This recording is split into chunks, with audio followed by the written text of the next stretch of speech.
पुण्यात राष्ट्रवादी कार्यकर्ते शरद पवारांच्या भेटीसाठी मोदी बागेत पोहोचलेत। काही वेळापूर्वी शिर्डीचे खासदार भाऊसाहेब वागचौरे यांनीही शरद पवारांची भेट घेतली होती। ही सदिच्छा भेट होती, राजकीय चर्चा झाली नाही अशी प्रतिक्रिया यानंतर भाऊसाहेब वागचौरेंनी दिली।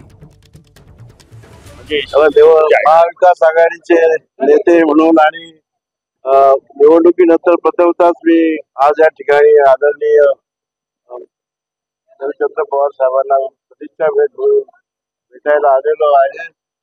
भेट झालेली आहे, त्यांचं दर्शन घेतलेलं आहे, आशीर्वाद घेतलेला आहे। काय पुढचे विधानसभा निवडणुकीच्या अनुषंगाने काय चर्चा यामध्ये झाली? नाही, त्या संबंधाने काही चर्चा वगैरे झालेली नाही। फक्त निकाल कसा झाला, इलेक्शन निवडणुकीच्या काही प्रक्रियेच्या बाबत त्यांनी काही गोष्टी जिल्ह्यातील मतदारसंघातील जाणून घेतल्या। त्याप्रमाणे त्यांनी सर्व सखोल अशी विचारपूस केलेली आहे, त्याची उत्तरं त्यांना दिलेली आहेत। एबीपी माझा, उघडा डोळे बघा नीट।